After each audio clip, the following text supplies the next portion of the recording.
On this video, I'm going to show you how to make shoestring French fries that cook up in about 60 seconds using this star frit peeler.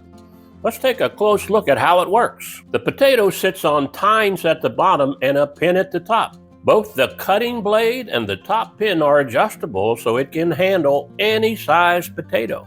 It comes with 6 replacement blades. For the best shoestring fries, I use russet potatoes, and that's because they're nice and long, which makes perfect fries. By the way, I skipped washing the potato because the star frit peeler takes care of removing the skin for me. Once the potato is peeled, I adjust the cutting blade and hit the start button.